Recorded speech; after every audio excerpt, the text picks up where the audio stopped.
following podcast is being brought to you by the Defy Life Podcast Network.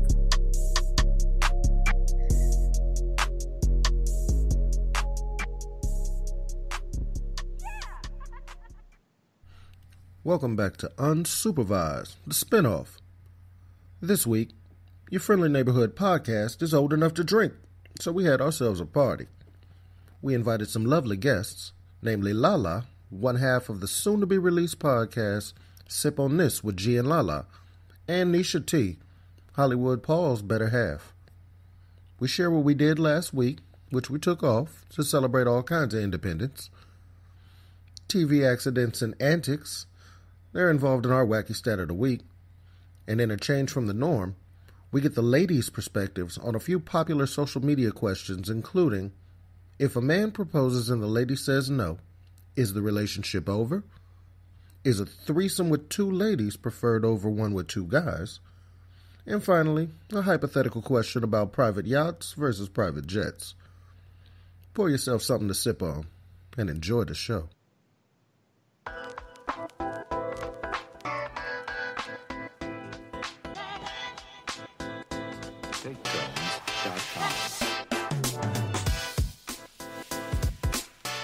Yo, are we recording? Was this thing on? Are we recording? Hey, if we in the building, y'all already know what I'm gonna say then. Let's get it then.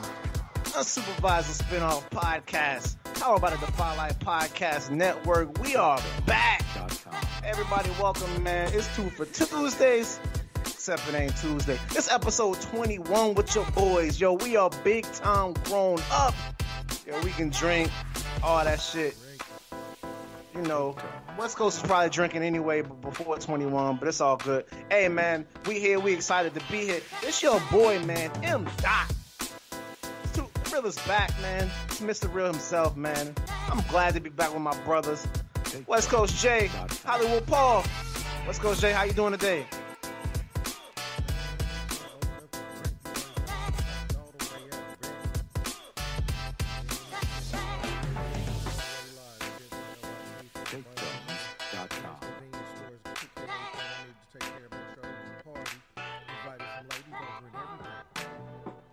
Oh, word? You got some ladies in the building? You got some ladies in the building?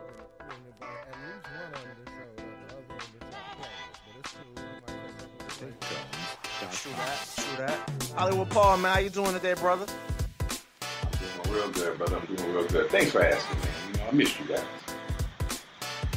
Hey, man, I miss you too, man. As the listeners know, you know, it took a week off for the Independence Day. July 4th has some other stuff going on. We're gonna get into that in just a second.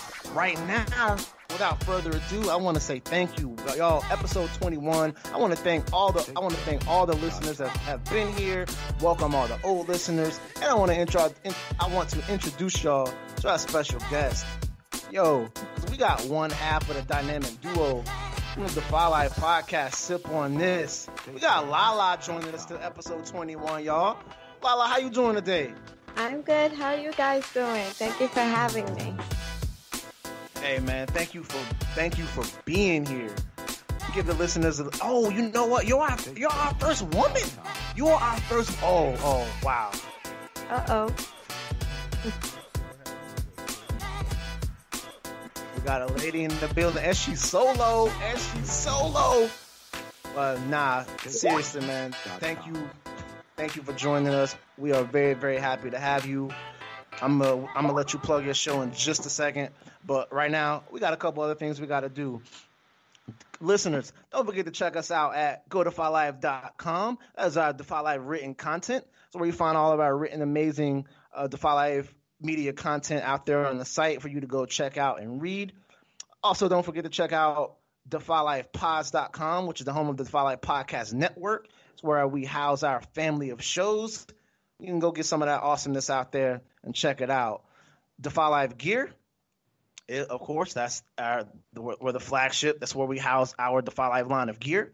Those blackout shirts are still out there. Go copy yours today. Be dope to see y'all in those as well. And Defy Life patron, Defy Life patron.com/go Defy Life. Anytime you become a patron of Defy Life, this is what we do it for. We do it for y'all. People are always saying, what's the best way to support the network? You can definitely go out there and become a patron of Defy Life. That's where you're gonna go and help support, where we help and grow in the community. We help grow our shows. We help grow the network and keep bringing y'all fire content. So, speaking of that, West Coast Jay, where else can they hear us? Yeah, I thought you'd never ask. They can catch us on Spreaker, Spotify, iHeartRadio, Apple, Google Play Podcasts, iTunes. Obviously, you can check us out at Defy Life Pods for all of the Defy Life Network and all those shows. And you can also email us at unsupervised@godefylife.com. We will answer all kinds of questions, comments, concerns, thoughts, issues, non sequiturs, whatever you got, we got that. No doubt. Appreciate that, brother. Hollywood Paul. That social media been jumping, man. I've been taking a little peek at it, and great job out there. Let them know where they can find our social media at. Hey, man, for y'all that don't know, we're rocking out on Facebook, man. It's a bunch of people liking the page, talking about it, commenting, sharing, doing the whole thing. So make sure you check us out at facebook.com/unsupervised, the spinoff podcast. And make sure you enter your name in for that giveaway we're still running.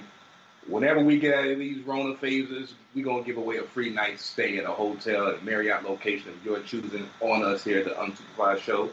Again, that's facebook.com/unsupervised spinoff podcast. No doubt. Thank you. Y'all go check it out. Gentlemen, did I miss anything? I think you hit it on the head, man. I think you're good. I think I got it all, man. I appreciate that. And I did it without notes. Wait, we didn't miss no patrons or nothing, did we, though? Oh, you know what? I don't, because I've been I have no idea who our patron of the week is. But we normally, you know what? But I do know we got a new patron. It's my uncle. I call him Uncle Ebo. His name is Everett Lipscomb. But that's my dude, man. On the Unsupervised podcast. Wow! I'm hearing previously drops and everything. Everything. But I want to give a shout out to one of our patrons. I believe one of our patrons, Chanel Reed. She's a listener of the show. She's been supporting us and rock with us. I believe she just bought some gear. I got to confirm that with her. But don't worry, I'm the salesman of the group, so I'll keep badgering her until we get that money. So shout out to Chanel Reed for supporting us. No doubt. Appreciate that. Patrons, we do this for you. We really couldn't do this without you. Much love to you. We're not going to get to have our big patron event this year because of the COVID, at least like July, like we had it last year. So we got to figure something else out. But the Defy Life team is on top of that. We're still trying to figure out some sort of event that we can still do, or maybe we push it back till later in the year or whatever. We got to figure out how to have a safe, happy, and funny event. So that thing is still coming. So y'all be on the lookout. Miss Lala. Hey. Now you are all mine. Hey. Well, I guess I'll share you with them a little bit. See how you do? The rules of engagement. Sip on this. So first of all, everybody welcome Lala to the show. And Lala, take a second to tell us about your show, Sip on This. Well, it's a show that me and G came up with. We have unadulterated conversations that, girls, people don't want to have or hide, and we talk about those subjects that people are embarrassed to have. We've been recording. We recorded like 10 episodes so far, and our launch date is coming up soon. Bet. Defy Life fam. Get That's ready, dope. man. So y'all basically are like doing it like network TV. You guys are going in beforehand, getting all your material together, and then you're gonna let it release to the fans, huh? Yes. That's what dope. we're working on. Yep. And the network has y'all a plan for flawless, you. Oh, ain't nobody flawless. We're not gonna be flawless. We've had our mistakes. That's how you learn. That's how you learn. Well, welcome. Definitely, first of all, welcome to the Defy Life family. Welcome to the network. Thank you. Well, I know the network got a plan for you, and so we definitely gonna put that in place to get you rolling. Are you excited? I am excited. G and I have our ups and downs about like when we're gonna record, how we're gonna record. But you know what? At the end of the day, when we get on the mic, we have a good time. We sip on our drinks and we get the conversation going. That's dope. Give me a teaser. Give the listeners a little teaser of something that you might talk about on the show. Well, we have an episode talking about online dating. Ooh. And what were the ups and downs on online dating? I did it, and Giselle is going through it. So we have an episode that about all the crazies out there. Right. But now, guys, tune in, girls, tune in. Get some real from the realists themselves, other than Mr. Real himself. I was gonna say, wait a minute. No, absolutely. Get in there and check them out. That's dope. Like, so we also we can relate because we do a lot of that same type of stuff on this show. We just kind of bring it to the listeners, man, raw, uncut, kind of real, and always unsupervised. So that's. Well, can we get a quick little intro of Giselle? Because you didn't really tell us about your co-host. Well, Giselle, I'm trying to think what can I share about her. Giselle, we both live in Connecticut. We both work for a medical institution. Nice. And y'all professional women. Yeah, and she also has two businesses of her own. Oh, so she's professional and rich. And she's an entrepreneur. She's out there like making money in all kinds of ways. That's what's up. Multiple streams of income. That's cool. So she's bringing almost a perspective from someone who's a hustler, someone who's very driven. Someone who's definitely looking at politics and how certain things affect her well-being. That's cool. I can't even tell you how she does it because she has two little kids at home. Oh, man. So I don't know how she does this, where she gets the energy from. I think I have like 8-9 years on her, and she's out there just running the streets, making money. Nice. That's what's up. That's dope. Yeah. Well, thank you for that. Thank you. So I just want to get the listeners a little more of who we're talking to. So you're talking for you and Giselle today. How about that? Right. We're talking for G as well, because we don't know what G at. G right. out there. She is not. What we do know is she is not in Defy Life Studios in downtown Nebraska. We do know that, but she's probably out there making money on her own, doing her thing. She's probably out there making money. West Coast, you got any questions for Miss Lala rather? I actually don't. I'm looking forward to their show coming up so I can have more questions later on. But in the meantime, what I do know is that we are 21 years old, 21 shows deep. Let's go. Let's get it. I don't have my sound. No doubt. 20. Yo, first of all, let me just say, gentlemen, it's been an amazing ride so far, boy. It just seems like I know we thought like our first like 4 shows were so good, and then like we did our last 4 shows and was like, oh my fucking God, like this shit is unreally amazing. So shout out, man, to all the hard work that you guys put in each and every week. You guys bring it each and every week, and we could not do this. I know myself, I could not do this without you guys. So, I definitely appreciate all the love and time that you guys put in. It is likewise, I'm sure. Likewise, brother. Likewise. I appreciate y'all, man. You know what I'm saying? This is me. I'm always trying to entertain and find a new way to get my art out there, or just find some kind of medium to entertain people. So I definitely shout out to the network for providing this for us. Shout out to you two brothers for bringing me in on this. I definitely appreciate it, and I could definitely see this show growing. We're only 21 right now, we're going to be looking at 121, hopefully one day, and with a lot of sponsorships rolling in. So, cheers to that. Cheers to that. I sip to that. Hey, man. Whatever. So West Coast. Actually, let me start with me because I'm gonna actually turn the show over to you in just a second. So my as you guys know, we didn't have a show last week. So that's okay. We just skipped it. Holiday reasons, personal reasons, and all that. I actually had a death in the family late last week, and so just kind of dealing with that and family stuff. And I also have I think I already told you guys this, but I also, for the listeners, I have a brand new nephew, and so this makes the fourth generation of men in my family. So my dad is already a granddad, but now he's a great dad. He's a great granddad.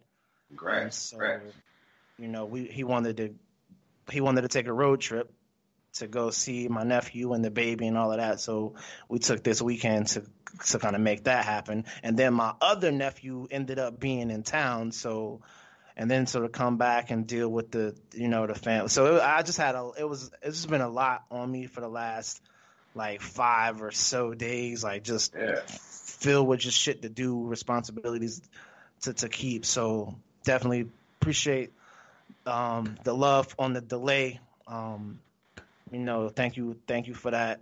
But I did need to step away for a few days. So that was half the delay in the show, and wanted to make sure we could get our very special guest on the show as well. So, but because I was handling that type of stuff today, I'm not really super prepared. So actually, West Coast is going to run the show today. That's all good. It's all love.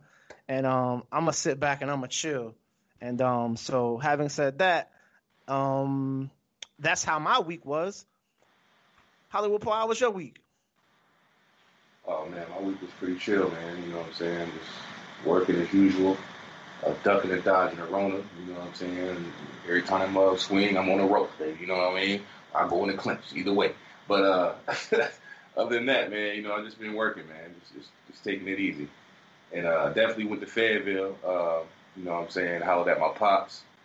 Didn't get around to see my mom Dukes because she be laid up in the crib watching TV, and I wanted to be out with my pops, man, and shoot fireworks and not whether or not we're celebrating the independence of America. That's a tradition that my father and I have. Since I was a child, we'd go down the south of the border, buy a bunch of fireworks, and shoot them off in the front yard. I didn't get to make the trip down this year, but to the south of the border, but I did make it to see the fireworks. So we just kept that going. Got to see a bunch of people I grew up with, a bunch of family. You know what I'm saying? So other than that, man, I've just been chilling. I got to chill at West Coast. He's up on me in our 2K series right now. I do have a deep disdain for the all-time Houston Rockets, James Harden in particular, because James Harden will play defense all of one game out of 7, and it'll be that one play that turns the tide of the entire series. So other than that, though, man, you know what I'm saying? Just chilling out with my lady and I. We're growing, working on us, working on life. So I'm in a good place right now. Real good place. No doubt. Boy, you had a lot going on this week then. No doubt. I mean, I don't consider that real busy because I'm always usually running to like multiple places, multiple things going on. This was really chill. You know what I'm saying? No doubt. This is really chill. True. West Coast, man. How was your week, brother? My week was simple. I told you I'm relatively boring. I didn't finish watching my telenovela, so I'm good. Oh, God. I had to turn my brain off for a little bit, and so the best way to do it, I find, telenovelas. They're so over the top. They're so amazing.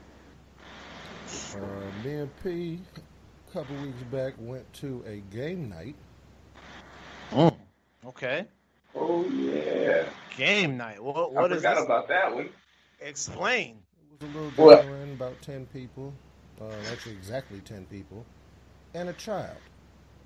Oh, yeah. Which I wasn't happy about. That's neither here nor there. The child kind of threw me for a loop. No one was. The child showed up about 10 p.m. and I had been drinking since about 5. And when the child walked in, it was like the record stopped. Just immediately, I'm like, yeah, and then the motherfucker, that is a child. And the person who walked in with the child was just like, I mean, his mom doesn't care. I'm like, all right, I'm going to need you to get better friends. He was being that guy there. And his mom don't care. I'm standing here already 3 sheets to every bit of the wind. Right. He was every bit of Johnny Drama that night. Just want you to know. Yeah, man, I ended up flashing on a lame dude. The best. Can I give him the line, please? Can I please give him the line? Go ahead. Bruh, so we're playing some game, right? Game night. And if we're playing Jenga. And I love Jenga. Whoever knocks the tower over has to sit and get asked questions from everyone in the room. Okay. Well, the girl whose house it was, she knocked the tower over, and this guy she brought there for her, he was a little younger than all of us in the room, but he was like generic nigga. You know what I'm saying? Like, he came with some Concord J's on and an Atlanta Hawks hat. Now, do I need to say more? Nah, not at all. So it's his turn to ask questions, right? Everyone in the room has asked questions to this girl. And it's simple questions like how long is your dreads, or how many dreads do you have, or simple things. Just get a question out. He's trying his hardest to flirt and be the man. He's like, I got a couple of questions. I got a bunch of questions I want to ask you. This one thing. So West Coast Jay's in the corner. He's like, okay, well, you got a bunch of questions. Give me number 3 on the list. Because it's like 15 minutes has gone by. He won't ask a question. So now West Coast is Johnny Drama. And he's like, well, all my questions ain't numbered. He's like, I know, just give me number 3 on the list. He was like, it ain't in no particular order. He was like, okay, think about the order, give me one of them. He's like, I don't really know like that, you know what I'm saying? And West Coast all of a sudden goes, you motherfucker, you just wasted 15 minutes of my motherfucking life and breath that I could have had to say something profound to someone on my deathbed. You just took that from me, motherfucker. You! The girl was like, well, why are you so mad, though? He was like, because I can't do it with this nigga no more. The room fell out laughing. It was hilariously funny in time. And then dude wouldn't even ask a question. The West Coast turned and was like, okay, I got a question for you. What made you want to turn your hair that color? You see how easy that is, motherfucker? Like, bruh. No, it was hilariously funny and everything that young man needed to realize you're not being as smooth as you think you are. Sometimes we all need a nice reality check. But please, continue. Bruh. Now, where I'm from, flashing mean you pulled the stick. That is no. He mean flashing like West Coast style flashing, like you like a pimp will flash on. I couldn't cash my check, so I took it to Scotty's to keep myself from flashing. Bought $250 worth of liquor. They tried to charge me for some ice, so I flashed. Does that mean you spazzed out? Like, what is flash? The fuck off. Oh, okay. I'm like, flash. Damn, he pulled the stick out on him. Nah, you flashed on him. Like, he just flashed, went off, on a little rant. It was hilarious. La, up where you live, what does flash mean? I've never even heard that term before. Really? I've never heard that term before. Now, so the first 2 things that come to my mind is like, of course, a chick flash you, like she flash her tits at you. Right. Or you pulled a stick out. So I'm thinking like, well, West Coast don't have no stick. So I'm thinking like, damn, he pulled his dick out. But that's whatever. That's well, if you do say I flashed you, yeah, you're right. It's to show some nudity. Yes, I agree. Right. But other than that, I've never heard that term before. Yeah, that's a Bay Area term. When we get to flashing on a motherfucker, that means we get to acting bad. Oh wow! See, I'm glad we. I'm glad I asked. Term on my We're son. learning cultural differences here. Yeah, I'm glad I asked because that obviously means different things. I wonder what our listeners thought. That obviously means different things to different people. I was like, damn, West Coast pulled the stick out. Golly, he sound like me. Like, glad you asked. You can walk around telling everybody West Coast pulled the dick out of the damn game night party. Nope, didn't happen. Thought about it, but it didn't happen. Hilarious. And not to leave you out, Lala, how was your week? Oh, my week was very relaxing. I've been on vacation a little bit before 4th of July, and I just been hitting the beach, drinking, day drinking, and relaxing. Boring life. Shit, that sounds like the ideal life. If anybody knows me, they know that for sure. Right. Are you retired? I mean, what beach you going to? I'm going to there's like maybe 4 or 5 beaches that are 5 minutes from my house. I live in Stamford, Connecticut. So I think it's Cove Beach, Chapon Beach, West Beach. And I go to each one of them every different day, whichever one I feel like going to. It's so relaxing. So relaxing. And then if I'm not going there, I'm at the gym trying to look good. Oh yeah? Okay. Trying to look good. I'm trying. What you trying to look good for? You trying to catch you a man out there, girl? Yeah, what you trying to look good for? No, I have a man, and he's a gym rat, so I have to. Yeah, I got to keep up with him. All right. He's also 8 years younger than me, so I got to keep up with him. You still getting the groove back. Oh, wow, okay. Stella's getting her groove back. Okay. Hey, ain't nothing wrong with around the cradle, too, as long as you know it's legal. Hey, that's right. So you in the gym, he in the gym, everybody in the gym. That's what's up. You know, like in Connecticut, it's a little frustrating because everything is open in Connecticut, but there's nothing open in New York. So a lot of New Yorkers are coming and raiding our gym. It's frustrating. It's really frustrating, but they have no choice because their gyms are not open over there. Right. So I don't think our gyms are open either. I want to tell them to get out. But they're like the gyms that are open here. They're like the those are the serious gyms. You don't these aren't the Planet Fitness go in there and bullshit on the machine. Like, look at their cell phone and half-ass workout gyms.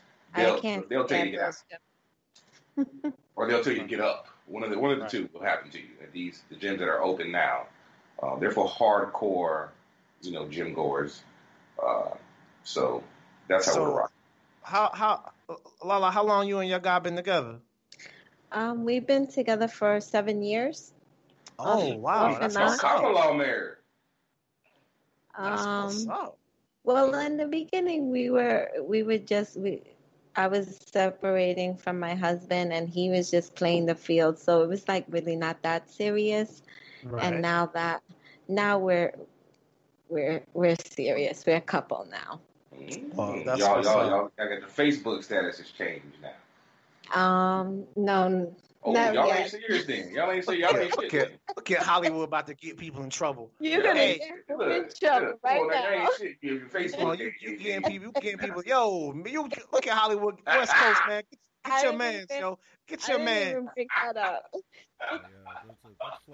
Well, it's funny because I posted pictures of him and I all over social media, and all my family and friends went crazy. They were like, "Oh my God, you're posting a guy on your social media, and shit is serious." Damn, Hollywood dry snitching over here. Yo, you ain't got the Netflix account password, or you ain't got a relationship status on Facebook, y'all ain't shit. Don't let me get off of this podcast and go over there. I'm just playing, man. That's serious. That's what the kids say these days, man. That is what the kids say, though. Straight up. I work with a lot of young people, and this chick, she's 26. She was like, "Do you have your girlfriend's Netflix password?" I was like, "No." She was like, "How long have y'all been together?" I'm like, "Wait, how was that the marker, man?" She was like, "If you don't have it, if you ain't changed passwords, you guys aren't serious." I'm like, "Oh shit, goddamn." Different standards, huh? Good. I'm good on that. You can have my passwords. I'm good. Yeah. I don't even like to get my Wi-Fi password out. I'd be like, "Let me bring me your phone. Bring me your phone, girl." Passwords. I know. Don't you can't your save phone. your phone either. Never Right. say Nah, don't save my network either. I don't give out my Wi-Fi. That slows down my Wi-Fi, my password. I don't give it out. See what I'm saying? You feel it? Yeah, I don't do that either. Nah, you use the 4 and 5G shit in the air, nigga. Like you. Well, use the neighbor's Wi-Fi. That's what's up. 7 years. That's what's up. Fresh. Well, y'all, we have an event every year, so hopefully y'all get to come to the Defy Life event whenever it's safe again. So, definitely come down and if you can, and we'll get to meet all y'all and all that. Sounds like a plan. It was a long intro, but having said that, West Coast J, man, it's on you, brother. Yeah, it sounds like it's about time for a commercial. Go ahead and take one of those. All right.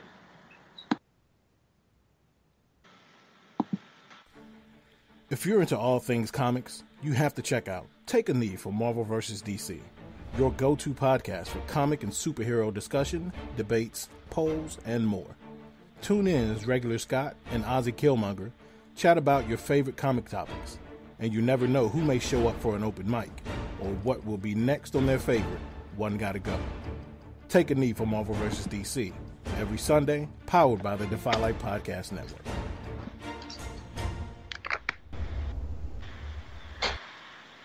And we are back. Episode 21, the party episode. We old enough to drink episode. Woo! Unsupervised, the spinoff podcast, again powered by the Defy Life Podcast Network. Y'all go ahead and check out Take a Knee for Marvel vs. DC with the big homie Uncle Oz and the youngest of regular Scots.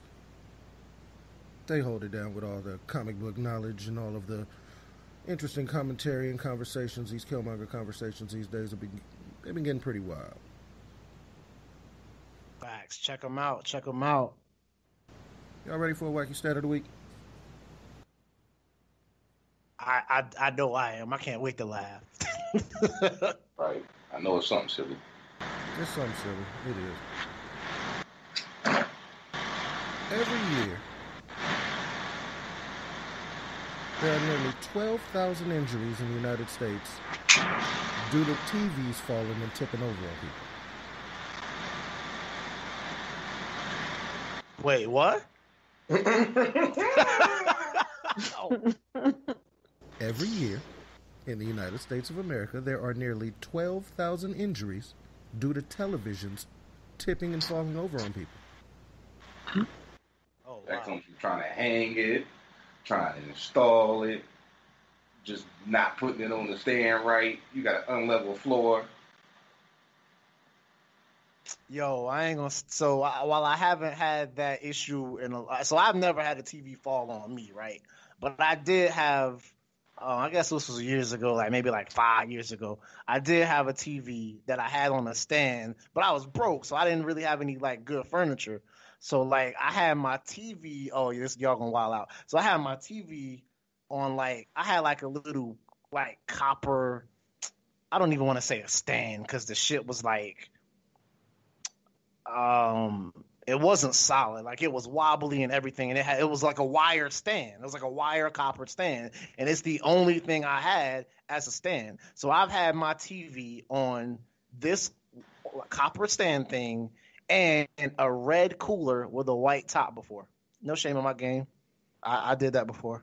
Did that shit fall? I did that before. That. No, it didn't fall, but I'm just saying, I have had. You didn't make the stat list then. I have had my TV on shit that you probably shouldn't have your TV on. You know what I'm saying?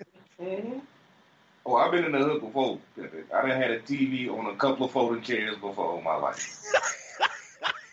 Okay? You ain't really from the hood unless you got at least one floor model television with a TV on top of it, because that's the new standard. Oh, that's the new stand. Absolutely. Facts, but that's still a little more that's more in the 90s though. That's grandma's house. I had seen that since grandma's house. I'm talking about Lala, what's the wildest shit you done had your TV on? I used to have my TV on like a cooler back in the day when I first got my first apartment. I knew it wasn't just me. My TV was on the cooler too. Shit. We got somebody walked in the room, money. West Coast. We got somebody joining the show today. Who walked in the room? My lady done walked in the room, you know what I'm saying? Her name's Denisha, a.k.a. Camille Tolliver. Hey, y'all. How y'all doing? Oh, we doing good. How are you? I'm doing good. Want to let y'all know you're doing a great job on the show. Just happened to come up the steps tonight while Paul's on the podcast. Just wanted to say hey. Might get my input a little bit tonight. Oh, no, that's a blessing. That's what's up. So we got a dynamic duo in here with Lala and the ladies. Okay, you know what? Girl power, 2020. Okay. Hey now. Hey. Something has to go good this 2020. Exactly. So, back to this wacky stat, man. My bad for the interruption. You know we unsupervised. Denisha, what's the craziest shit you had your TV on before? It would have to be a folding table, a little wooden folding table. I did have a TV tray. Yes, exactly. Oh, TV tray. she had a TV tray. Yeah, it wasn't a flat screen or anything like that. It was like 2009, my first apartment. Had to do what I had to do until I got my good old TV stand. Did it ever fall over? It never fell over. No. All right. No doubt. That's what's up. Hollywood, I'm gonna make that into a Facebook poll so we can put it on the put it on the site. Like, what's the craziest shit you had your TV on? Because now remember, especially back in the day, boy, flat screens were not cheap. Like now you can get a really amazing one for like $600. But boy, I remember paying like $1,200, $1,300 for a TV, and then you bring that shit home and put it on your wire copper thing. Like it just was what was they? They was plasma screens back then with the gas and stuff. They were real heavy. They were heavy. Hell yeah! I can imagine that those were some of the ones that was some of that 12,000 person per year. Oh my lord! Trying to carry them up some stairs. That's why they curved the TV. They ain't fooling us with better picture. They knew, okay, we're gonna make sure you motherfuckers will sit this shit down anywhere and it don't fall. That's definitely a wacky stat. 12,000 people. I think a lot of those people probably weren't reading the instructions properly. You know how it comes with a whole book most of the time. The installation hanging book? Yeah. Let me tell you something. I would never try to hang my TV myself. I will always ask the installers to do that for me, or pay some installers to come and do that for me. That's definitely the best route to go. I'm not good at building shit. So I will admit, ladies, I'm not a handy dude. You know how you like a man's man. Nah, I ain't gonna say I'm not a man's man. Yeah, I'm well, hold on, relax. I'm not saying that. I'm just saying like I can change the oil and change the tire, but I would rather take my shit to the dealership and let them do it. Like, see, and that's what makes you the old school pimp and old school player in my TV show. You don't change shit, nigga. Nah, I'm not coming to fucking fix the dishwasher. Nah, okay. So in my mind, I'm not going to do the shit correctly. So. Like, y'all should see me try to, like, when I go to put together grills and beds and shit like that, I'll be like, man, they sent all these extra screws. Like, no, Terry. Lord, Terry. Screw dude. Yeah, they sent all these extra screws. Well, they look at, and I know they're supposed to go somewhere. I'm just not good at. In case you don't use extras. Later on, you're like, hey, man, why this thing keep flapping like this? Oh, no, that's how it's supposed to be, Pimp. That's what that is. It's a rotating thing there. I had put together a grill one time, and I couldn't get the damn lid on, so I just, I couldn't figure out how to attach the lid, so I just said, fuck it. So I had that grill lasted me 2 uses before I had to throw it away. Putting a grill together is not easy. It took me like 3 hours. But there was no screws left. Right, ain't gonna lie. We put together a smoker. West Coast he blessed us with a smoker, man. You know what I'm saying? Like for the family use and everything. Like And he stayed in an apartment, so he didn't want nobody messing with the smoker. So he's like, "Yo, Pete, let me keep him in your back deck." I'm like, "Hell yeah!" So when he brings it over, it's in a box, right? And I'm like, "The fuck is this?" He's like, "It's a smoker." So like my pops, he's a handyman. You know what I'm saying? Jack of all trades, raised me to be the same way. So I accept the challenge, like, bet. Right? Go get my instructions. Go get my tools, drill, everything. Go get West Coast, his little toolbox that I done borrowed years ago. Hey, bring it upstairs. I bring it upstairs like it's mine, right? I bring it upstairs like it's mine. He's like, "Hey, man, ain't that mine to him?" I'm like, "Bro, wait a minute now. Hold up. We trying to put the grill together, man. Okay, that's another conversation." But anyway, it took us about 3 hours. It was three of us. My boy Zeke was here and everything. And, like, we got it all together. And for some reason, couldn't figure out how to attach the damn grill, like the what was it, West Coast? The gas thing? No, it's like, how it tells you the name of the grill, like the branding. We couldn't get that shit. The emblem. Yeah, emblem shit. So it's just two random big ass holes in the front of the grill. You know what I'm saying? Like, it's extra parts that people go in there.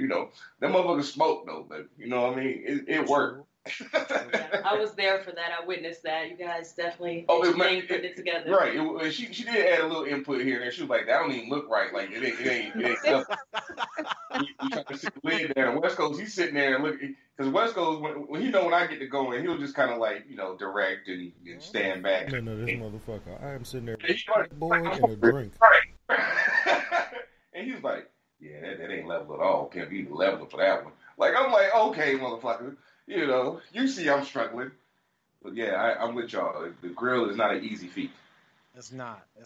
So shout out to all you Americans out there trying to install your own TVs. And to me, I don't really, I hope you, like, you alright. Like, but you don't fuck up my TV.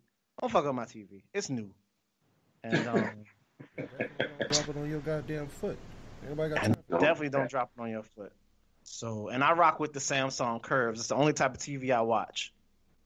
And to all the listeners out there, if you're going to hang your own TV on the wall, invest in the stuff finder. You'll thank me. Yes. Money's a bougie TV watcher, isn't he? He said that's the only TV I watch. Yeah. Money. Like, what are you talking about? That's his. Now, if I come to your crib and you don't have a curve, I don't judge you. I just like grin and bear through it. Like I'm okay. No curve over here, just so you know. No. Yeah, I ain't inviting that motherfucker here. You gonna judge me? That motherfucker money. You gonna get back on the show like, "So I went to Hollywood's house for a little cookout, right? I went upstairs. The motherfucker ain't had no toilet seat warmers. Okay, all right. He had no toilet seat warmers, and then I was like, I was going to stay tonight from Switzerland. Who gets a bidet from Switzerland? Right. Man, this motherfucker had some granite floors. He didn't even have Italian marble floors, y'all. Oh shit, I ain't that bad, y'all. I'm only bougie about certain shit like TVs, my Egyptian wool sweater, and food and shit like that. That's it. Right, this motherfucker like, and then Hollywood gonna give me a beer. He didn't hand me a koozie. Oh, God. You know what? Hands getting cold. You know what, buddy? I didn't invite your ass. Shit. True that. Whatever, man. Whatever. Wait till I get my money right, then you can come over, motherfucker. Yeah, your wacky stat of the week. No doubt. With that, we're going to transition into some questions since we got some ladies around. We're going to ask some social media questions. Ooh, ladies. So see, now you're in the hot seat no more. To the room, to the group. If a man proposes and she says no, is the relationship over? Ooh.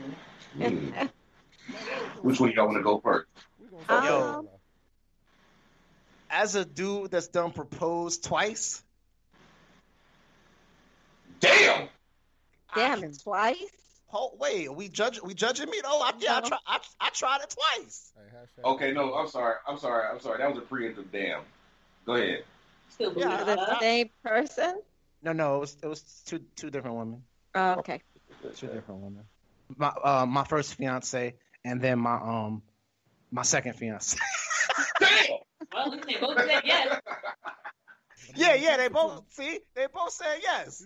You know, I'm 2 for 2. But I will say that.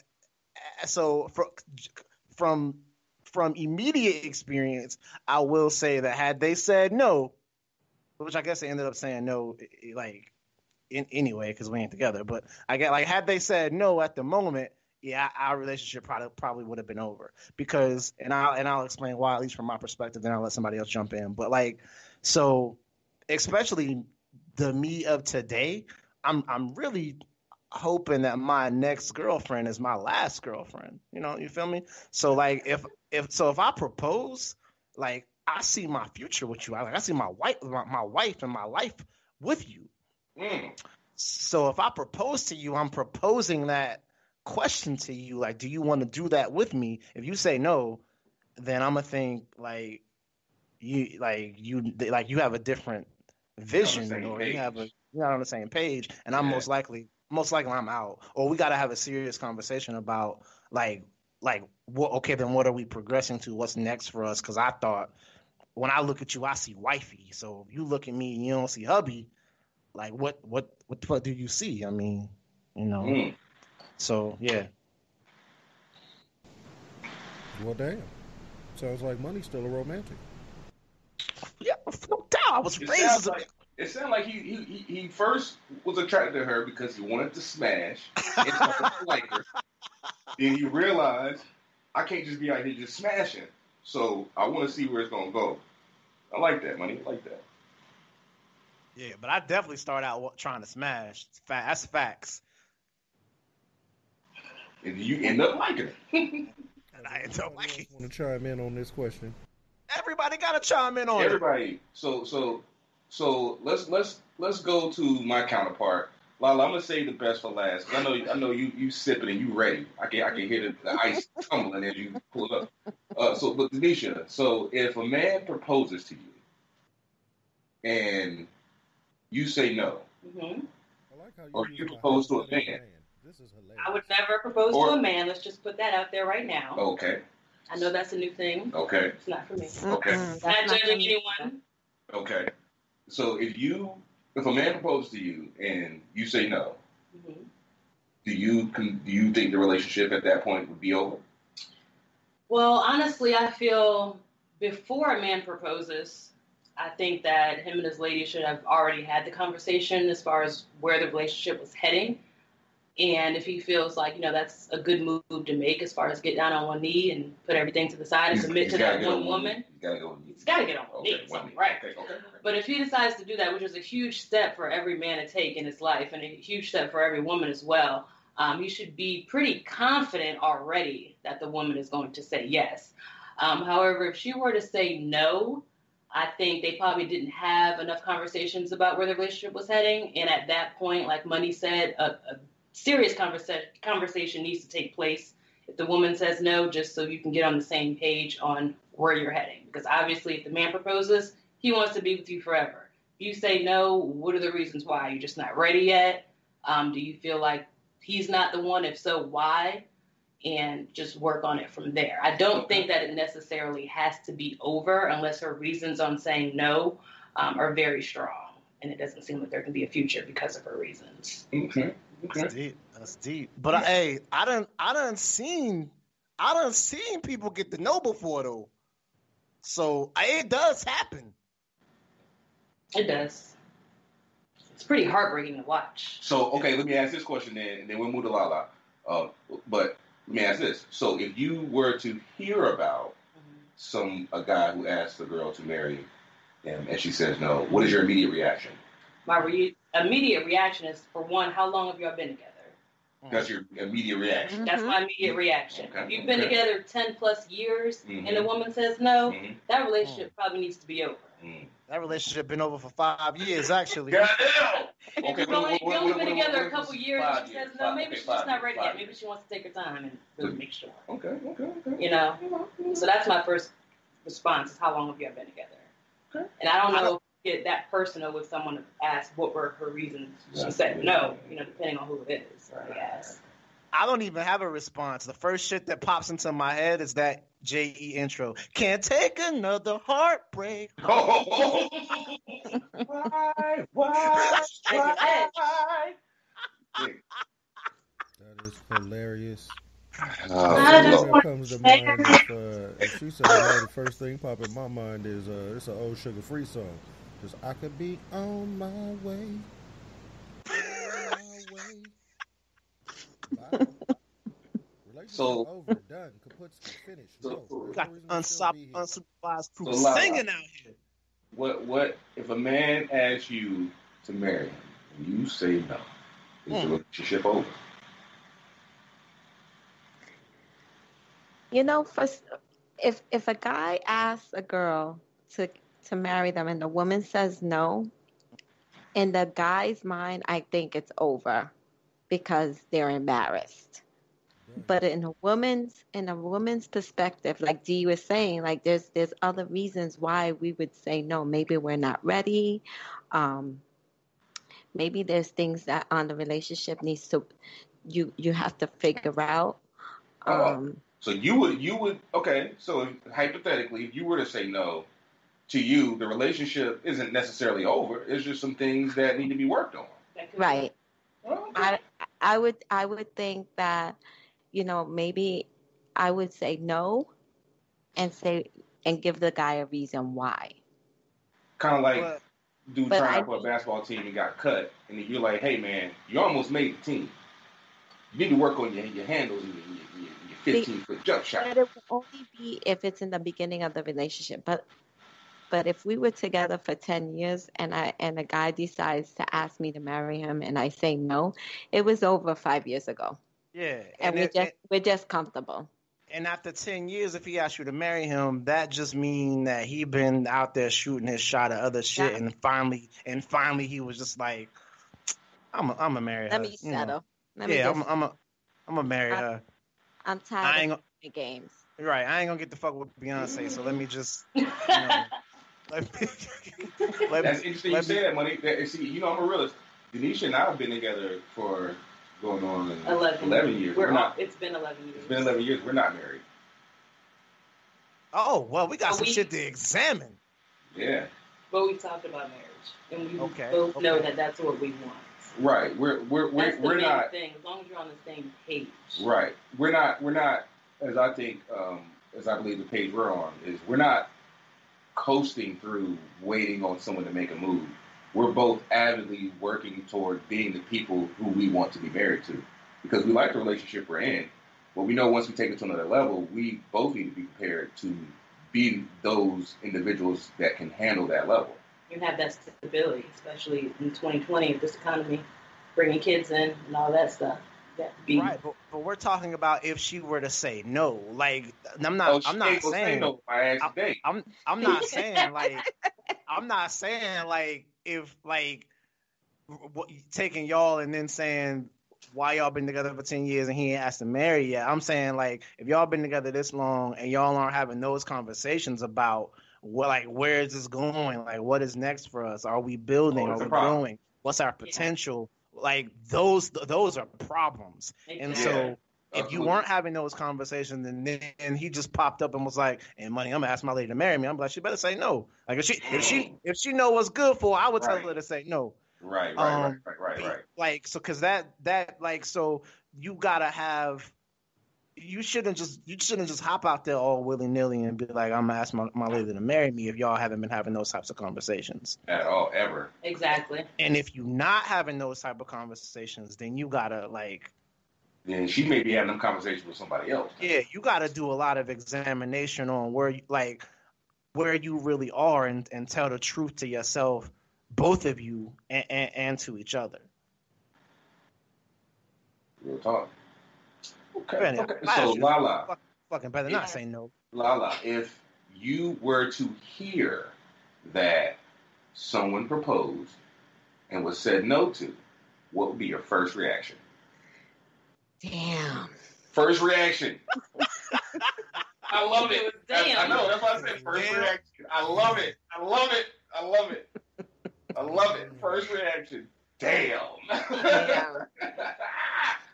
That's some real shit. Because that's what I would say, Lala. I'd be like, ooh, damn. That is a real ass reaction. And then I would say, that nigga hurt. I know he. You need a drink. I'll be like, damn, that means you don't want to be with him. Isn't every woman on some fundamental or advanced level waiting for the dude to ask? No. No. Oh boy. Oh, okay, money. Okay. I told you no. Anyway, here we go. Can I say something? Yeah, please. I was in a relationship for 10 years. And my ex-husband proposed to me. And I think the only reason he proposed is because my son was questioning why we weren't married. And we got married, and the marriage lasts 7 years, and we're divorced now. It was an expensive breakup. Can I ask you a provocative question? Go ahead, shoot. Did you say yes because you knew your son wanted to know why you weren't married, or did you say yes because you want? Oh wow! So you were good with being whatever y'all were being. I was good with us being what we were being. So did the marriage put more like pressure on you? Did it put more expectation, or was it already kind of like wavering and then you just decided to end it? You know, before marriage, there were flags, because there's always flags, right? And there's the flags that we ignore. Yeah. In every aspect of life. Yeah, absolutely. And the flags were all there. And that's why I was comfortable with what we had. And then when we got married, it was like, they say people change. He changed tremendously. It was like, now you're my wife, you got to do what I say. Or now it wasn't like, our relationship was completely different. So do you think that he changed, or did he take off a mask? Man, it's hard to have a mask on for 10 years. I was just thinking that he was wearing that. I just wanted to know. I mean, listeners might want to ask that question. I'm not trying to be rude. No. The truth is, I think that you can't change your leopard spots. And the spots were there all the time. But it was just amplified. It was like... He was acting like a house cat, and then when y'all got married, he started acting like an alley cat. It was like... When we were a couple, it was like, we were traveling, we were doing all these nice things, and then we get married, and it was like, why are you not folding my clothes and cleaning the house? Okay. And I was like, who are you? He pulled that stunt, so he wasn't he wasn't dropping stuff like that when y'all was like just kind of, I don't want to say dating, but when y'all was boyfriend and girlfriend. Shacking up. Nope. Wow. No. And then after a while, I was able to handle that, but then there was also like the outside people, like his family, getting involved. And once they get involved, it was like his mother. In-laws are the worst, His mother was like, well, now you're his wife, you have to do this. And I was like, what marriage did I get into? Right. We talk about every week. We talk about how a lot of people are stupid every week. Oh, shit. And I think that one of the things that people are stupid enough to believe, especially, I won't even say quasi-religious people, but I'll just say people in general. Like there are people out there that actually think like the biblical passages about wives being submissive to their husbands, and they actually literally think that means, you got to do whatever the fuck I say because I'm the husband and you the wife. That's not it. Money, we're not going to let you. That's not the submissive they're talking about. That's not going to let you hijack the show with another profound question about the Bible.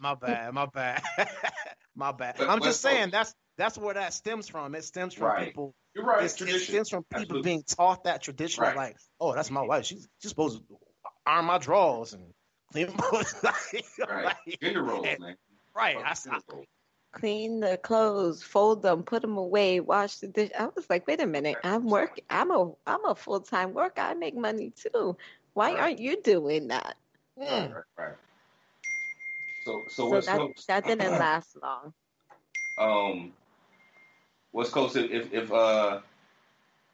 you asked a girl to marry you and she said, I already know the answer to the question, but I want listeners to hear you say it. If you ask a woman to marry you and she says no, West Coast, is the relationship over?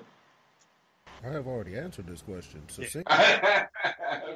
So if you he already said H to the Izzo.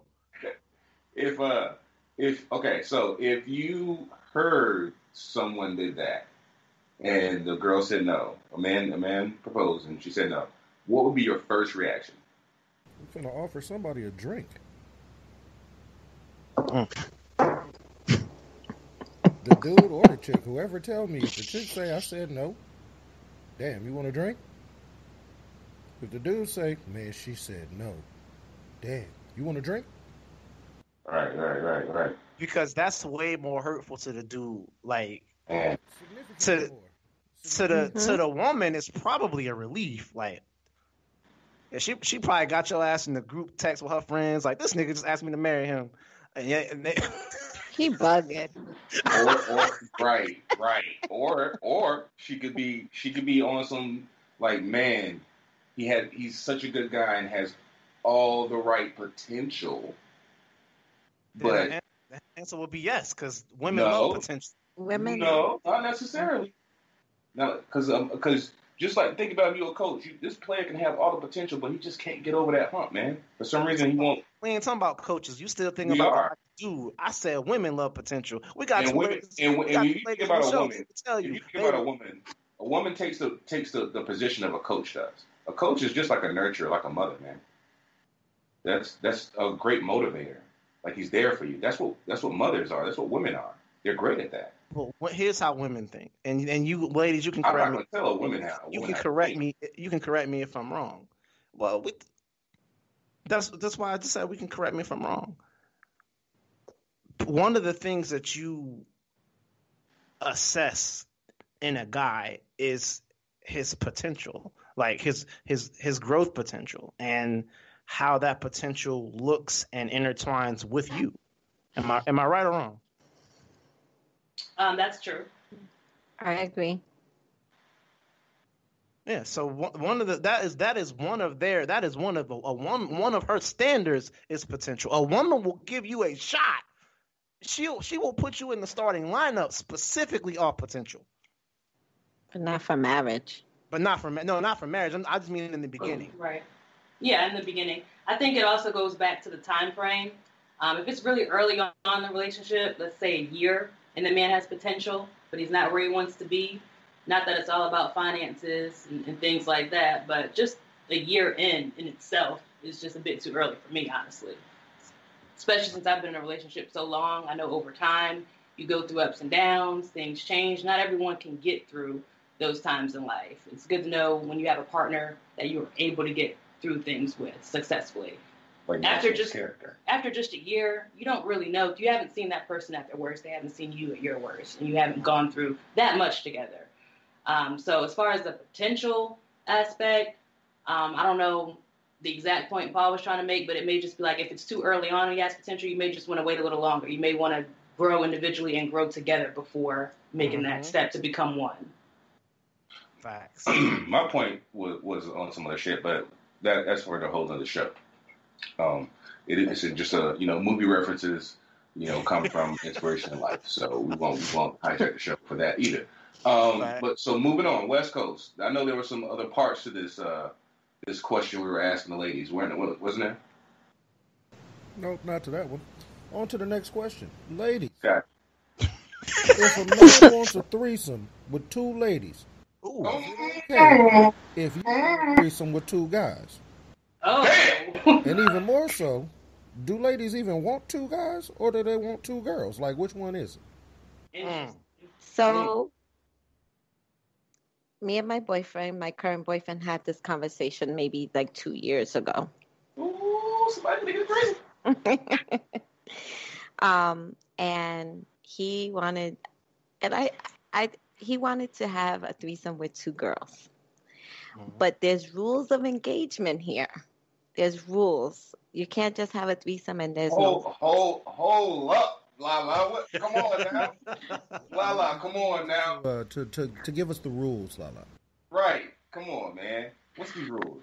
All right. So my rules, and some other people that have had threesomes have told me, if you're having a threesome with 2 girls, first of all, every time you pull in and out of a woman, you have to change your condom. Because there's no way. Porno style. Okay. It's hygiene. There's no way that's not going to work. Then, if you're my man, there's no coming with her. Okay. You cannot come with that girl. What if you can't help it? Like it's just coming. Like it's coming. Control yourself. You still want to be in that relationship. You control yourself. Control your. Oh my God. Okay. You have to control yourself, and there's no hooking up outside of us. Oh, okay. Of course. Hold on. I want to know the that other rule rules. is pertinent. That rule, I agree with that rule. I could hear the other rule because you was talking. What was the other? What was the other rule, Lala? There's no hooking up outside of us. Okay, that makes sense. Okay. Any more? I think that's pretty much it. And for me, I was just messing with him when I said, well, what if I want to do it with 2 guys? You know, like you and a guy. And he was just like flat out, no. True. And I told him that that's not fair. But the truth is, I didn't want that. Okay. For me, for my preference, I didn't want that. So, I just said it to mess with him. I gotta go back to the rules though. Go ahead, shoot. So with the coming with her, okay. So let's say she, y'all are in a position somehow, and she's doming him down, right? And y'all are kissing each other real passionately. He's running his fingers up your back. You know what I'm saying? You're not. Okay. You think of something for this shit? God damn, she said no. Right. I was like so. Yo, but we can't help it. He just can't. So she's got to move, is what you're saying. Like he's got to let you know, hey, I'm about to, finish, and then she moves. Y'all do whatever y'all got to do at that point. Yes. Okay. But I gotta tell you this: when you bring someone in, you have to let her know that also. You have to let the girl know that there's rules, and she has to follow, those rules, or she's not welcome. Now, okay, so I got a story to tell. Y'all know I got a story to tell. This motherfucker's going to biggie on us. Hold on, money. Hold the story. Let's get the other lady first. Ladies first. So, Denisha. Yes, sir. The question was, West Coast, can you run the question again?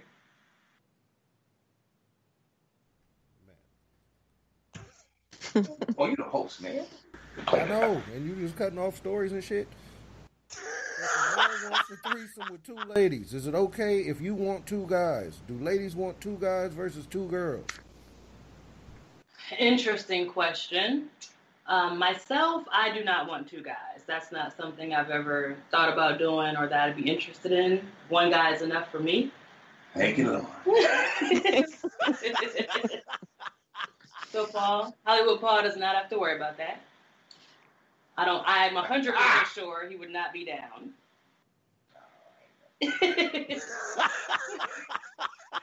Facts. But when it comes to a threesome with 2 girls, I think that there is a double standard. I believe that when it comes to 2 guys are not into that because they assume, that's gay. I'm not gay. Why would I want another guy in the room? You know what I'm saying? And it's hard for them to see another guy with their women, I think, for most men. And they also just don't want to be in a room with another guy naked. It's just, I'm not even okay with that. But when it comes to women, it's a little different. A lot of women, when they go to college or even in high school, kind of experiment, and they're not considered gay. It's just something that girls may do. Katy Perry, I Kissed a Girl, and I liked it. It's a pop song. Everybody loved it. No one's like, oh, that's gay, you know? So I think that is a big difference. I think it's okay for a guy to have a threesome with a girl, as long as there's rules. Like Lala said, that's really important. Also, the person that you're bringing in for this is also really important. I don't think it's a good idea to bring someone in as far as a female that you're around all the time. Girl's best friend or a mutual friend of yours, someone that you work with. I understand that sometimes things may just happen, but if you're going to go ahead and plan this out, maybe choose, like an outsider, and definitely wear protection. No, be on some island and pick up someone in a hotel. Yeah, something like that. You'll never see them again. Right. That's facts. Was that applause? What is that? Is that a round of applause? What was that? It was a round of applause from okay. phone. Thank you, everybody. And that's a lot of guys' fantasies too. I don't think that women have that fantasy a lot where they want two guys at the same time, but it is a huge thing for majority of guys. They want to have at least one threesome. Yeah, it's an intimacy thing. For women, it's an intimacy thing. They don't want to insert two penises in them and all that shit. It's like and you're like 99% of dudes would not be with that shit anyway. Definitely. That's a whole other episode.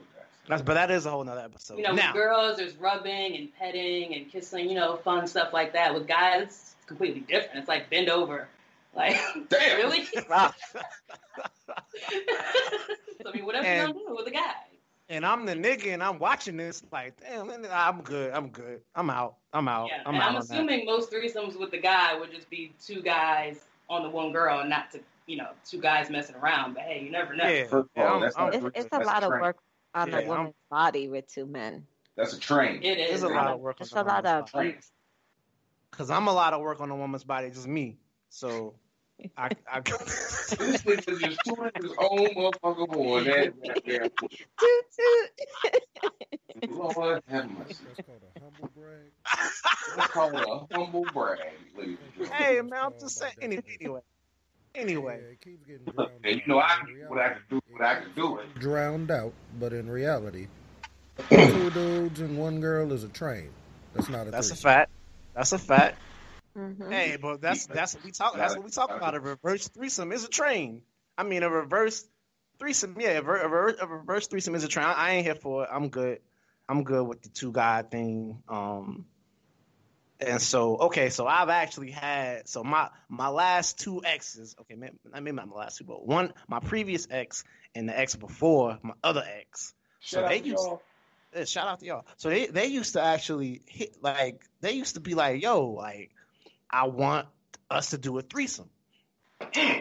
And so I didn't bring it to them. They brought it to me. Like, yo, money, like, you know what I want to do? Like, I've always wanted to do this. I wanted to do a threesome. And I was like, oh, word? Okay, so so I was much younger with my first ex when she brought this up to me. So, but she had rules too. And so her rules was basically like, I gotta pick the girl. It can't be like, you can't smash the chick whenever you want, like, without me. And her other rule, I can't already want to fuck the girl because she was like, nigga, you want to fuck my friend? And I was like, I would never look at your friend Simone like that. What you talking about? Lies. The lies. He was like, you want to fuck my friends? And so, so that ended. Never look at Simone's 36 C's like that, ever. And the way she got in the pool and the water was glistening on her body, falling on the cascade and all on the roof. Exactly. I was like, look at her like that. Exactly. With the way the bikini came up a little bit, showed the ass crack. I would never think about her like that. Right. So it had to, so she was like, okay. So after we had that conversation, she was like, no, all of my actual good friends is out. That's out immediately because you out here wilding. And so then she was like, this other shorty, and I was like, oh yeah, I would smash her. And so but it ended up not happening. But we did talk about it. And then my ex was just like, she always wanted to do it, and but she wasn't interested in two guys. It was she wanted to do it with two girls, and I was with it. I was with it. But yeah, so I can dig it. See, I tend to get the girls that when they bring it up because they think it's something that they think I want to hear. Whether or not it is, doesn't really matter. They just bring it up specifically because they're like, man, I thought you would be into it. So you look like a freak. I'm a bruh. I'm a well-reputed natural. Like, I'm good with it. I'm all right with it. I know the nigga has a Mardi Gras mask hanging on his wall. There's a Mardi Gras mask hanging on my wall, and it's the only thing that actually knows what's happened here. God almighty. Like, mask is alive and well. Been here for years, and he ain't telling shit. Mask That's seen it fly all. on The the wall. nigga nasty. That's that fly on the wall. Like, Mask has seen it all. Past that, though, I agree that the Devil's Threesome is the two dudes and a girl that's a train, or a porno scene that leads to a gangbang. Gangbang. As for the two women, there is more to it. It's way more intimate. Like, there's way more. It's way more like loving. Right. It's such a trip. And women are so attentive to each other. Like, it's a yeah, they really are. trip to watch. It's a trip to be involved in. Speaking, I heard, so I've heard. It's a trip. Right. No comment from the peanut gallery. Right. So I've heard. All right. Okay. Do we have any other questions, comments, or concerns about that particular question, topic, thingy, whatever? Did Hollywood Paul answer? I don't think I got an answer from him. What's up now? Oh, about the trains and the threesomes. All right, man. Look. I already know your answer, but I want the listeners want to hear you say it. Look, all right, I'm gonna tell y'all some. All right, you beautiful bitches, I'm about to fuck y'all up. True, okay. I was a young man playing ball, thinking I was God's gift to everything. I'm not gonna lie, I never had a problem dealing with women and getting them to lay with me. To what? To lay with me. Okay, true that. Now when it came to two women, I did meet two women when I was in high school. They were best friends, and I never really had a threesome per se with them at the same time. But you was fucking. I was fucking both of them, and one of them would watch. Okay, it was like a lot of, and then we would trade out kind of thing. And it wasn't like an intimate thing like that. It was just some teenage shit. But as I got older and I would be when I got to some street shit, I've seen some trains go down. And playing ball and stuff, I've seen some trains go down. Okay? I've been in dorm rooms and the shit was going down. Like, what the fuck kind of shit? Like, wait a minute. She's taking all you niggas? Good God. I am not next, okay? Because that's just not me. That's not my style. You know what I'm saying? Because I've seen two dudes take down a chick, and that shit is like, it's weird to me. I've seen it in adult film. It's weird to me. I'm just saying. I said that to an actor friend of mine. He said, "Oh man, you never seen a good DP then."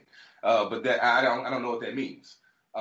So as far as a threesome, double penetration. I don't know. I don't know what a good one is though. I don't know what a good one. He said it'd be the words, you never seen it. You said you don't like gangbangs? I said, no. He said, you never seen a good one. I don't know what that means. But anyway, so threesomes, though, I think that it is a double standard, definitely, of course, obviously. And I'm cool with it, obviously. And I encourage it amongst couples. And I think that it's something that whether or not it goes to an intimate level as far as sexual penetration, it could be something good for any relationship. And I'm just speaking from at this time to ancient times. This shit is not new. Nothing's new under the sun, and so that's where I am with it. And of course, I definitely believe you gotta have rules, because you want both parties to the two that go into it. You want to stay with your partner. You want that partner to feel like she is enough for you. You want to make her know that you feel privileged to do this, and it's not something that you take for granted. And of course, you don't want to violate anything outside of that, because then you get into the single man's mindset, and not a man that has, you're disrespecting the bond that you have at home. You're breaking that shell. You know what I'm saying? That covenant. And when you let someone come in and then they leave, that should be it. And if you're going to let someone come in and leave, bring that same person back. Don't try to switch it up with too many different people, because that's when you start allowing your business to be out in the street. And that's where I am with that. Right, okay. And I just wanted to make a point on how everyone's referring to a girl having two guys is a train, a guy having two girls is a threesome, menage a trois, whatever you want to call it. I think that has a lot to do with the double standard with women and men as well. Typically for a woman, they're having sex with more than one guy within a week or throughout months of dating, just having casual sex. Sometimes she's known as a hoe. When a guy does it, he's the man. He's just doing his thing. But I think that has a lot to do with porn, because if you've seen porn where a girl is having sex with two guys, it's usually like hardcore, pretty aggressive. But I feel like it could probably be sensual too. Just like we were saying, a guy with two girls is sensual and fun. It probably can be that way. So shout out to any listeners out there who may have done that before, if that's your woman's fantasy, which may be some women's fantasy. I never met any woman who, had that fantasy or has done that before, but I'm sure there's some out there. Paul said he has. And, if the woman's married or something, or if she's been with her man for a long time, that's been her fantasy, shout out to the man for, being bold enough and confident enough to, do that for his woman, whether he's 100% into it going in. They were able to do that, and it satisfied her. That's great. It doesn't always have to be the way you may see it in porn, where it's like, oh, it's a train, it's hardcore, stuff and like that. To piggyback right quick, we'll move on. But I used to work with a lady, and she was with a guy, and they finally she was with him for like 11 years, and they got married at year 12. And then at year 15, she said their relationship got dull. So she literally started talking, and then started hanging out with him more, playing video games, watching porn with him. And one day mentioned being taken down by two dudes. And he was like, I think that'd be hot.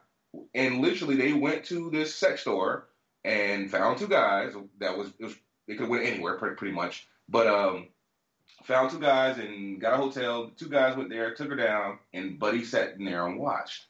And the two guys took her down and left. And afterwards, he said that they had the best sex, and she confirmed this to me as well, obviously, that they had the best sex ever in their relationship. And so that's, some people just need that spark, I guess. Yeah, everyone's sexuality is different, So whatever gets you off and works for you, it's great. I don't judge. But again, I made the joke when she told me this story that, okay, so basically your husband watched two dudes train you, and then you made him watch. He didn't get his turn on. He didn't get he brought in the caboose when they left. Okay, I got you. So yes, that some people are like that. Yeah, everybody's sexuality is definitely different. I can dig it. I don't knock anybody's. I'm just saying, like, and we can move on, but like that would be a little too much for the kid. Like that would be a little. Not my wife, man. You know what I'm saying? Not my wife. It's not for everybody. Like, I can't. That's just me. That's a little bit beyond my comfort zone on shit that I'm comfortable with. Denisha's right here next to me, and I don't plan on being with any other woman. As far as like who I'm going to spend the rest of my life with, and I don't think I could see two dudes taking her down. You know what I'm saying? Now, I could see two chicks taking her down. Could you see one dude taking her down? Nah, he wouldn't be able to. Just like, and the mafia and the cartel with corrupt cops are there, have me under gunpoint, I think that will be the day I die. Wow. I don't think I could do that. I don't have that kind of constitution in my mental. So you can't even watch one dude take. I can't even logically take that right now. You know what I'm talking about? In reference to what we're talking about. True. See how discombobulated I am? And even some females too, they are not with threesome. Like they are. No. They want to be the only one at all times, nobody else. Even a one-time thing. I know I have a couple friends that said they would never. I know a couple of chicks that say they will have threesomes with their man, but they don't want their man to watch porn at all because that's cheating. That's stupid. That's just ridiculous. That's crazy. That makes no sense. Ever floats your boat. You want your man out there cheating or looking at porn? She want her man coming to her for everything sexual, and she wants to approve it. That's maturity. Good luck to her. All the swingers out there. Shout out. Out there living the life. Stepping in the name of love. And trading and all the et ceteras. Shout out to all y'all. Let's move on. Our final question. Ain't got nothing to do with nobody getting double penetrated. Ain't nobody gonna get stuck airtight. Nothing. What would you rather have? A private jet and $100 million in the bank? Or a private yacht and an island, but only $20 million in the bank? I got some motherfucking questions. Is it my island? Time out. Let's do that. Let's add. So you own a private yacht and you own an island. Okay, so is it up to us on how big it is and all of that? And you have $20 million in the bank. Okay. What's on the island? $100 million. It's yours. And a jet. I feel like, okay, ladies first. Well, and actually, I was going to say guests first, but both the ladies are guests. Denisha, you first. Well, I was going to go with the private jet. What was it? $100 million? Mm-hmm. But then West Coast Jay said that we can choose the island. Mm-hmm. So I think I'm going to go ahead and switch my answer to the second one, the yacht and the island, because I'm just going to choose the nicest island out there, and I can sell that and probably end up with more than $100 million. I like that. You're thinking like I'm thinking. That's how I'm thinking. I like that too. That's what's up. Might even sell that yacht too. Oh, so you're gonna stay on the island? I don't know.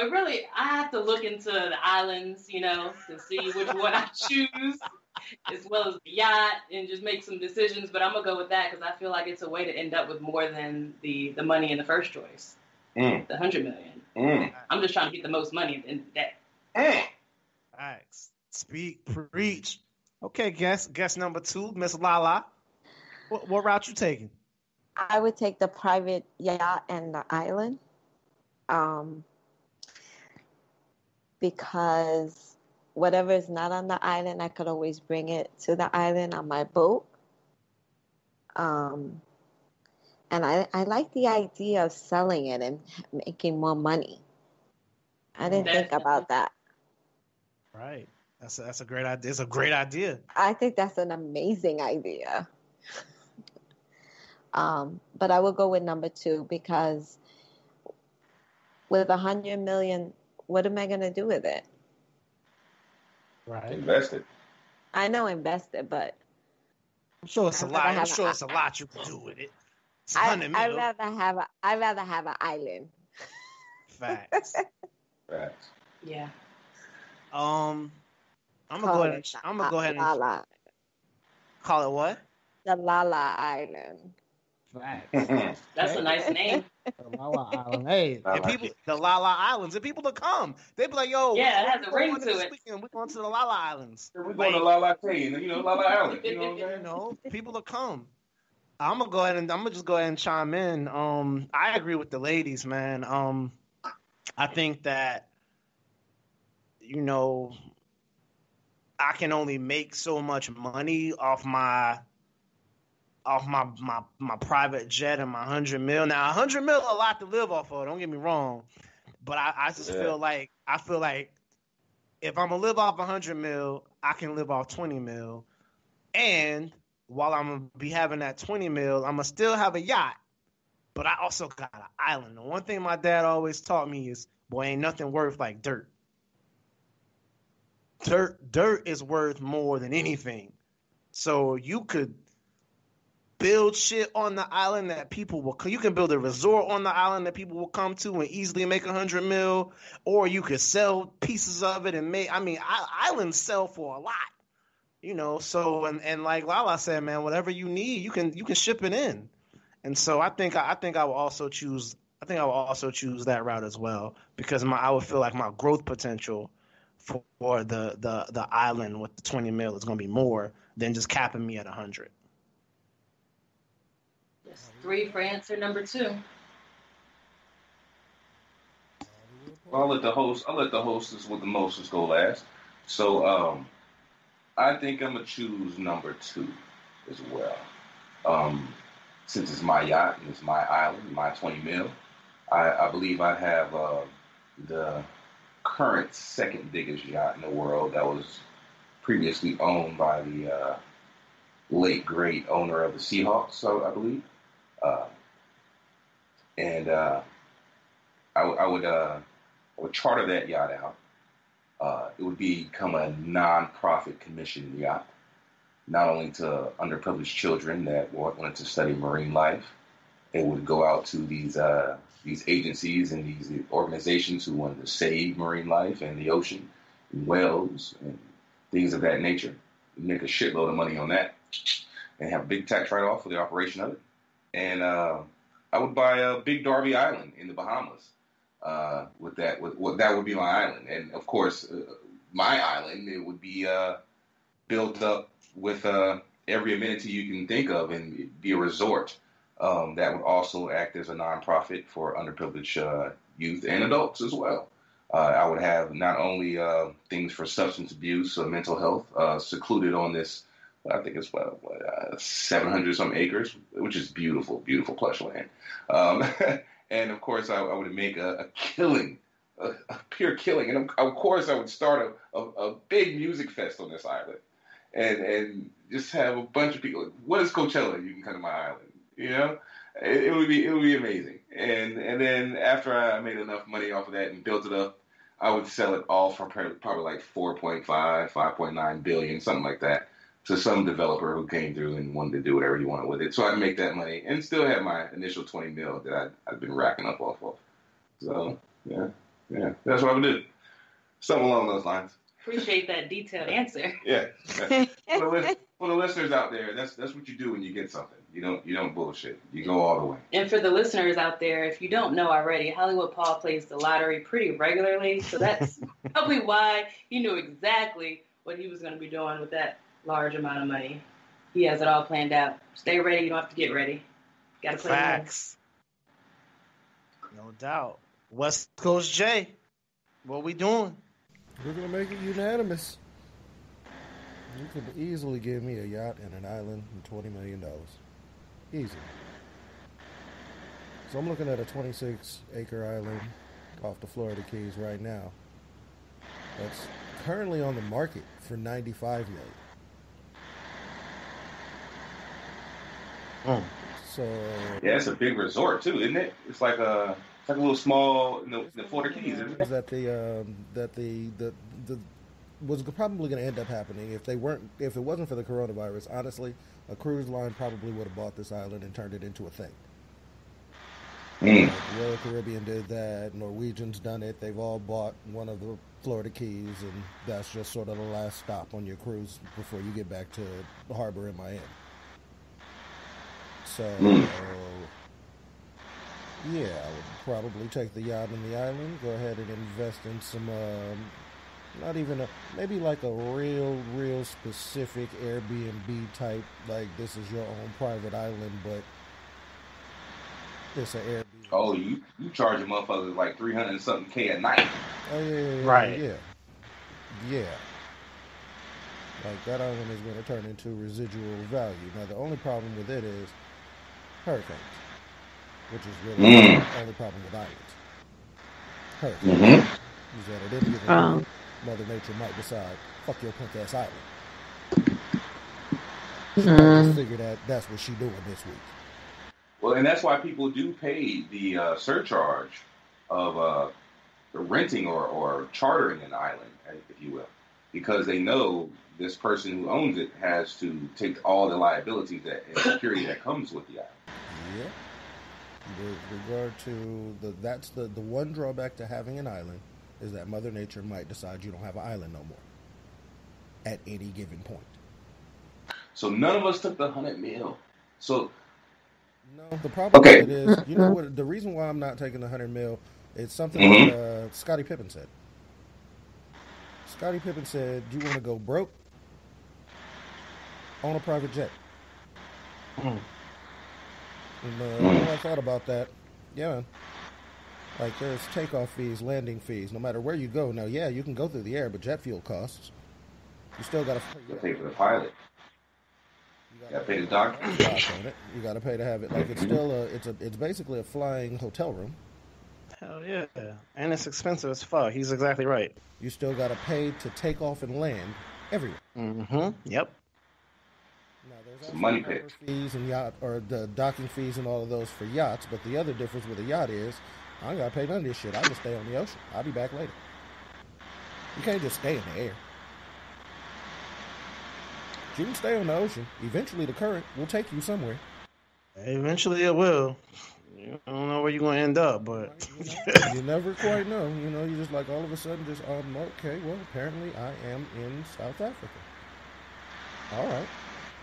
Well, apparently I was going that way. It's a good way to save gas, I guess.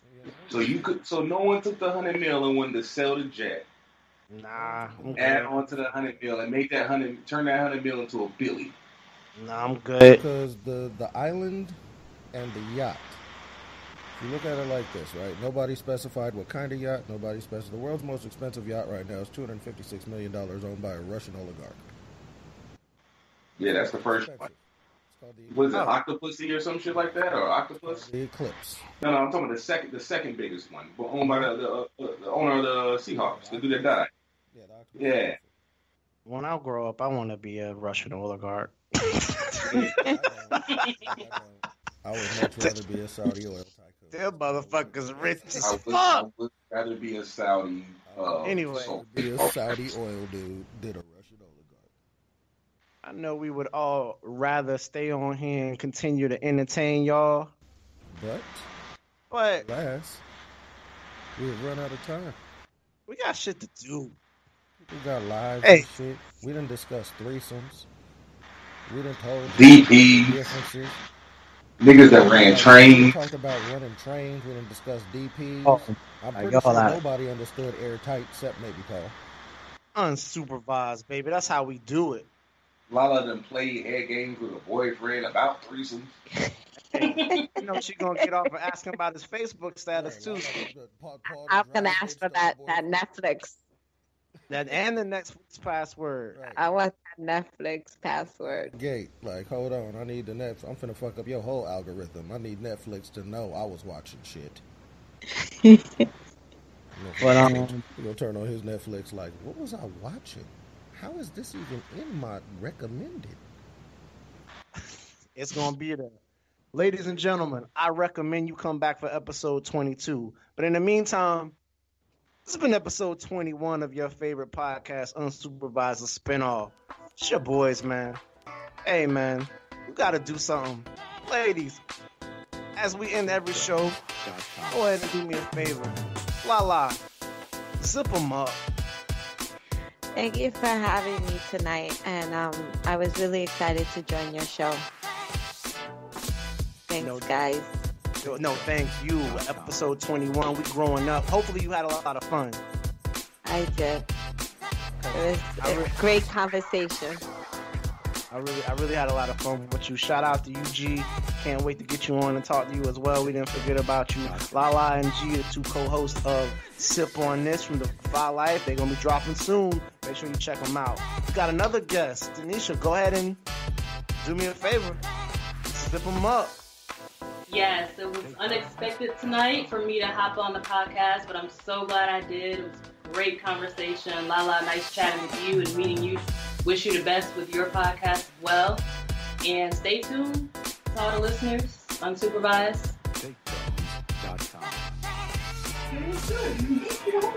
Might join y'all again in the near future. No doubt. Please do. Please do. This was definitely a pleasure. I always wondered when the day was going to happen that you did it. So I think you chose a good episode. It was dope. We also had a lot on. It was fun. No doubt. We had a lot of fun with you. And you already know, man. Hollywood Paul. Zip them up.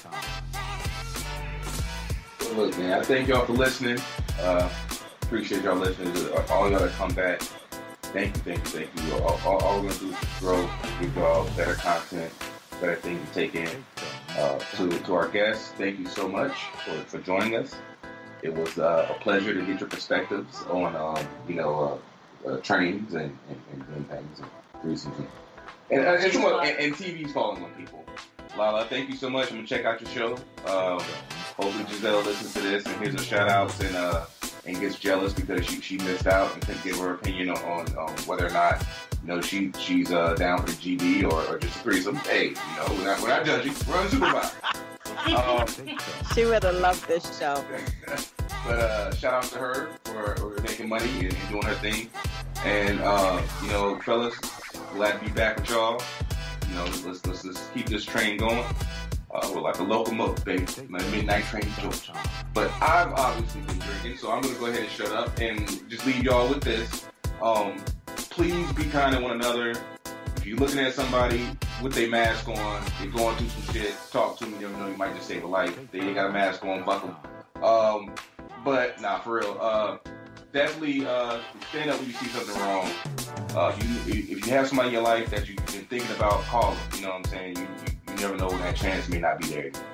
And that's all I got, man. Hey, man. I don't have anything too crazy, man. I just wanted to say, thank you to the listeners. Thank you to y'all. Dope show as always. Lala, thank you. Denisha, thank you.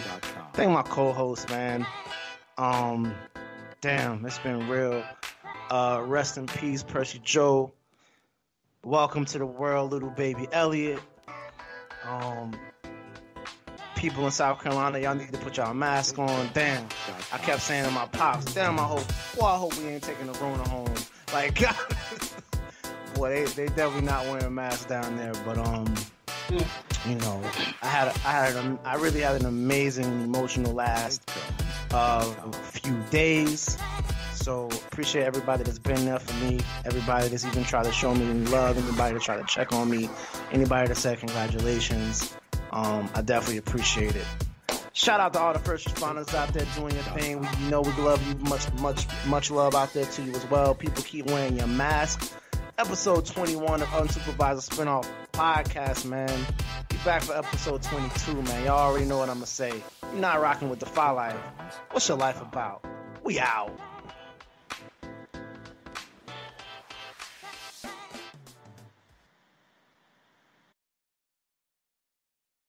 Best Medicine Podcast with Simba, sparking positive change in the community, having real conversations and therapy.